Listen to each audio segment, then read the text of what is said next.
I'm Wilson Good, and I'm here presenting from the Ski Institute in Utah, and I have the honor of presenting to you on my research, quantifying the spatiotemporal influence of acute myocardial ischemia on volumetric conduction velocity.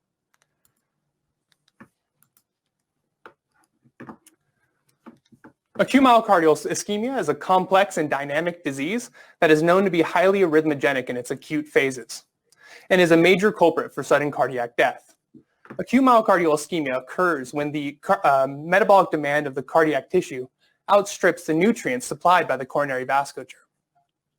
Recent work by our lab investigated whether or not ischemia forms endocardially, as is traditionally thought, or if it forms in a much more distributed manner.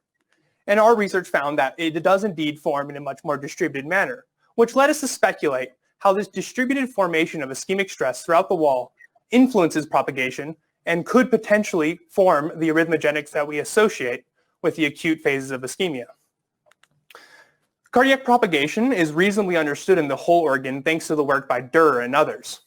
However, conduction velocity, the speed of that propagation wave, is usually much more simply understood, with a predominantly fast speed along the longitudinal direction, a slightly slower speed transverse to that, and in some cases, a third speed, which is into the sheet direction, which is even slower. However, these typically do not take into account the true complexity of volumetric conduction velocity, and particularly the propagation that we see in the whole heart. In this study, we hope to quantify the volumetric conduction velocity and look at how it changes and is modulated by the presence of acute myocardial ischemia. Doing this, we hope to answer a number of questions. Does ischemia change conduction speed? Does the wavefront change direction as it hits an ischemic substrate within the wall?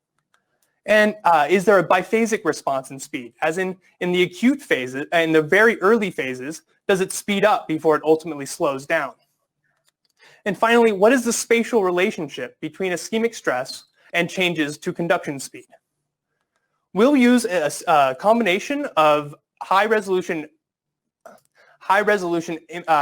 experimental models and a number of signal processing methods in order to both gauge the level of ischemic stress and measure the volumetric conduction velocity in the heart over a course of several ischemic episodes. Now, the methodology of this study is complex, but we'll walk through it in three major phases.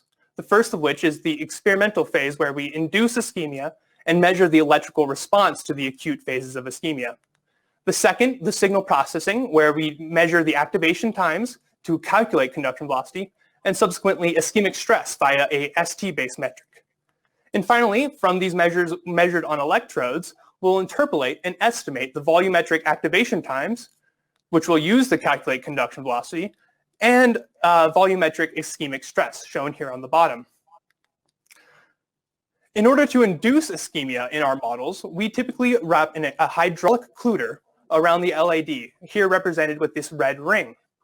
This allows us to gauge the level of occlusion, allows us to control the level of occlusion through the LAD, and we can modulate the level of ischemic load we place on the heart via control of this occluder and the heart rate we place on the heart. And the typical ischemic intervention lasts anywhere from 8 to 15 minutes. For this study, we looked at 4 canine preparations with 20 episodes of ischemia in total. In order to measure the electrical response to ischemia across the wall, we use this anywhere from about 12 to 30 of these intramural plunge needles, each with 10 electrodes along the shaft, 1.8 millimeters apart from each electrode, with each needle about 5 to 20 millimeters apart. What we can do with these needles, and what we see here, is a number of recordings, each from 7 different electrodes during the same ischemic intervention, and we have the beats captured on each one of those electrodes throughout the ischemic episode, with beats captured in the early phases of the episode colored in purple, and beats captured late in the episode colored in red. And what you can begin to see here is that the spatial and temporal spread of these changes to the QRS that we normally associate with propagation level changes don't necessarily occur in the same places where we see large ST segment changes, leading us to speculate that this is much more spatially complex than we initially perhaps thought. So once we get our experimental recordings measured here on our intramural plunge needles, we can process them using our in-house built software that's freely open source and available called Pfeiffer, which allows us to isolate a representative beat, baseline correct it, and fiducialize it for its major features. Here, the QRS, T-wave, and T-peak. And once our experiments are over, we size the heart, fix it, image it, and create a model that you see here, as well as register the intramural needles to their experimental locations. The region in which we will actually be doing the calculations, the conduction velocity estimations and the ischemic stress estimations, are limited to this domain here, which we refer to as the needle envelope. The needle envelope is determined by taking the convex hull of the intramural needles and removing the blood pools. So we're left with only the myocardial portion of the mesh. We then take that mesh and pass it through the CARP infrastructure, which gives us universal ventricular coordinates. For this study, we only focused on the rho coordinate, which dictates the transmurality throughout the needle envelope, with the endocardium represented here in blue and the epicardium represented in red. Now, in order to measure ischemic stress, we use the gold standard for measuring intramural ischemic stress, the ST40 metric, which looks at a point 40% into the rho coordinate. If we do this for one of these rainbow plots, we can certainly see the evolution of that. We can capture in red here that we refer to as a run metric plot of ischemic stress on this electrode. In order to calculate conduction velocity, we must first determine the activation times on a per electrode basis. We do this using the typical min-dV/dt approach. And if we do this for every electrode along a needle, here represented, the activation times represented with a red line, and we can then represent those activation times as color for the sake of visualization, with dark blue being early and orange being late. And if we then look at how these needles are distributed throughout the needle envelope, and remember that this is indeed in 3D, so there are needles into the plane as well, we can recreate the activation sequence using interpolation, specifically thin plate spline radial basis function interpolation. Now, what does this look like in our actual models? Well, we have our intramural needles, we can measure the activation times, and then we can reconstruct the activation times into a propagation sequence. So let's look at that wavefront again.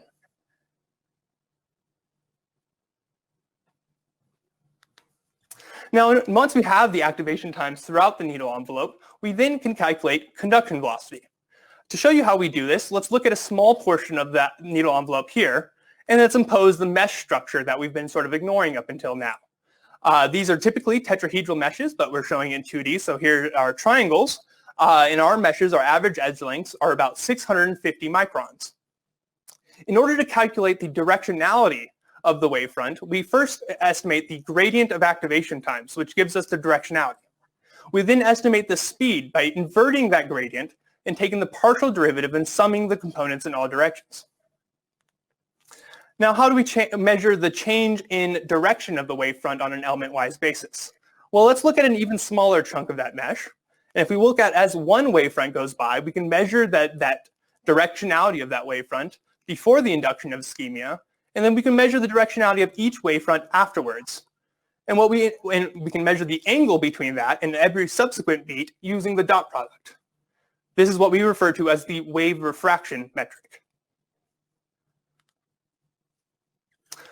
And now looking at the results, we have here now a needle envelope showing our conduction velocity prior to, or in the very early phases of the ischemic episode. And what we see here is a very prominent feature that these yellow and white regions, somewhat isolated to the endocardium, conducting at speeds around on the order of 250 centimeters per second, which is much faster than the 50 to 60 centimeters per second we typically associate with myocyte-based conduction velocity. If we look at the wave refraction and the ST40 potential at these time points, we don't see much, as the electrical consequences of ischemia have yet to take hold. 2 minutes into that ischemic intervention, we have yet to see much changes to the conduction velocity or wave refraction metrics. However, we've started to see the beginnings of the ischemic stress metric take hold in the distributed form that we typically associate with the ischemic stress volumetrically. 4 minutes into the episode, we're starting to see regions in which the conduction velocity is changing. particularly in the endocardium. However, we've started to see the beginnings of the ischemic stress as particularly this region in the particularly this region in the epicardium here and in the endocardium. We also have this one very focused region of change with the wave refraction metric that shows that the wavefront seems to be refracting nearly 70 degrees in this one region. Over the same time point, the ischemic stress has continued to become more and more severe. 6 minutes into the ischemic intervention, we have quite significant conduction velocity changes, with a lot of the mid-myocardium conducting at very slow speeds near 0 centimeter per second. Furthermore, with the wave refraction metric, we have a large region near the epicardium that's that's refracting nearly 180 degrees, meaning the wavefront has completely shifted orientation and tied to the direction it was propagating before. At the same point, the ischemic stress has continued to evolve. 8 minutes into the ischemic intervention, we now see that the conduction velocity is very slow, with nearly the entire needle envelope suffering a compromised conduction velocity. And a lot of those very fast conduction velocity regions are now propagating much, much slower, with very little speeds above in the region of around 250 centimeters per second. Meanwhile, we see a great deal of wave refraction, both anchored on the endocardium and epicardium. If we look more closely at 3 of these time points, we can begin to get an idea of how distributed these speeds are throughout the envelope. Here we see that indeed the bulk of the tissue is conducting at a speed around 50 centimeters per second. However, there's a large proportion of the tissue that is propagating faster than that. Looking at the stratified speeds, so we're now binning the speeds based on endocardial, mid-myocardial, and the epicardium, with the green being the endocardium. We see that these faster speeds are predominantly endocardial, with some being mid-myocardial. The green being endocardial. Looking 4 minutes into the ischemic intervention, we see that the bulk of the tissue has indeed started to slow. Interestingly, the second peak, which has slowed somewhat, if we look at the stratified distributions, we see that the endocardium has encountered slowing, but there's also some speeding up, which we refer to as the biphasic response, and we'll be getting into it in some more detail later.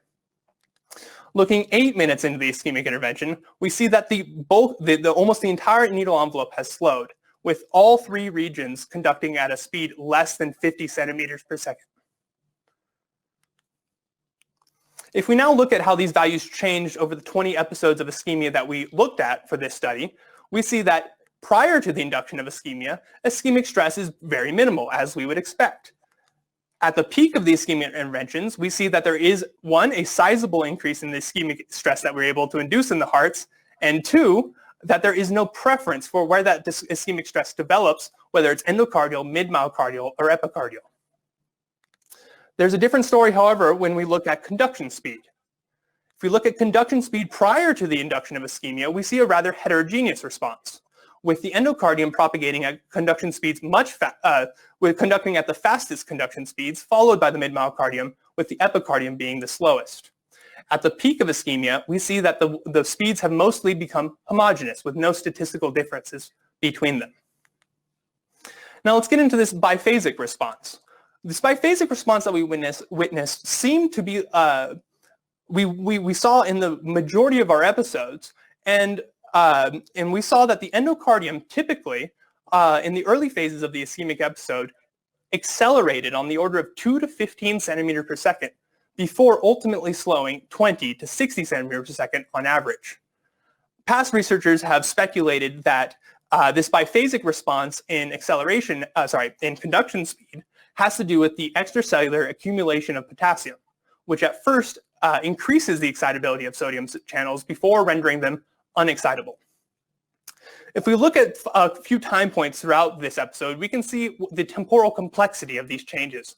And this is, of course, a plot of conduction speed change over the course of an ischemic episode binned by the transmural extent. And we're going to be looking at distributions of conduction speed change. And I just want to note that the x-axes are going to be changing as I pan through this, just to emphasize those changes. So, of course, very early in the intervention, we see very little conduction speed changes. Looking at the peak of this biphasic response, we do see that there is very little deceleration that is occurring, with both the epicardium and mid-myocardium having very little change. But the endocardium has a quite significant acceleration. Looking a few more minutes into the ischemic intervention, we see that all regions now have a significant conduction slowing component. However, still some of the endocardium is still accelerating relative to its pre-ischemic phase. Looking a few more minutes into this, we now see the endocardium and mid-myocardium slowing and a paradoxical increase in the speed of the epicardium. 2 minutes later, everything is slowing, and we have slowing on the order of around 100 centimeters per second. Now, one potential explanation for this biphasic response being limited to the endocardium may have to do with another theory by past researchers, where the biphasic response was limited to propagation along the longitudinal direction of cells. That may possibly explain where we're seeing this subendocardially, whereas as the wavefront has not matured, the wavefront is highly susceptible to the local fiber orientation. But as that wavefront moves through the wall, becomes spatially contiguous, it is increasingly agnostic to the underlying fiber orientation. And so it's possible the biphasic response that may be there is masked.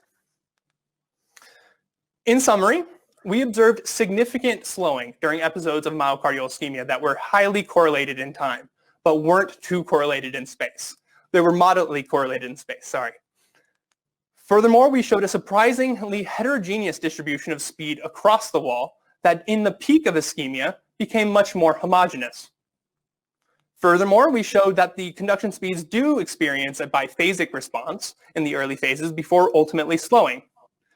While this work is an important first step in understanding the arrhythmogenics of acute myocardial ischemia, and in the future steps, we hope to actually contextualize the conduction velocity in the lead up to the arrhythmogenics that we see in acute ischemia.